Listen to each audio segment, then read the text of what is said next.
So in this segment, I want to talk about how the biblical text is interconnected and being aware of the hyperlinks and the allusions and the quoting of the Old Testament in the New Testament can really bring clarity and depth to our biblical exegesis.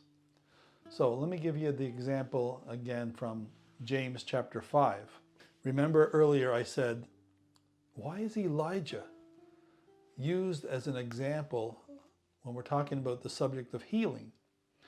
Now, a lot of people really just ignore that and fail to catch the connection. But I want to just alert you to this. So when you are reading James chapter 5 about the subject of healing, when you get to Elijah, don't stop, but ask this question. How does Elijah bring understanding and clarity to what James is telling us about healing? So here's what you do. Go back to the Old Testament and read the story. So you'll find it in 1 Kings chapter 18. And when you go back and read that story, it brings a lot of clarity. Because in 1 Kings 18, it wasn't Elijah's idea to have a drought. It was God's idea.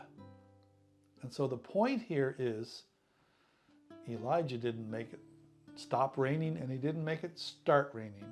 It was God's idea. So that gives us insight into prayer and the prayer of faith and how it connects to healing. So that's just a quick example of how these connections matter.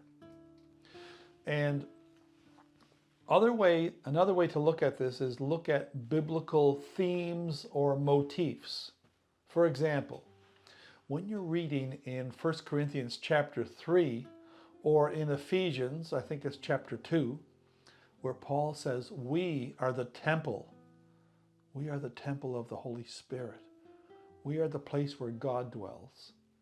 Well, that word temple has a lot of biblical history. It goes back to Solomon's temple.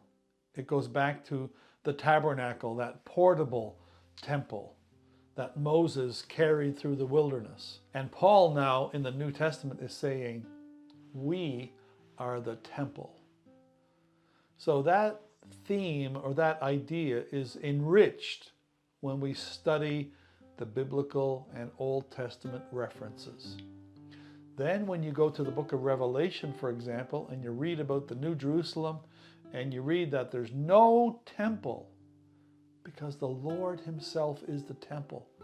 Well, now all those themes around temple, all those expressions of temple come to a climax. And that just makes expository preaching more beautiful and more enriching for preacher and for listener. This is Fred, and this is a Fred Talk. Thanks for watching.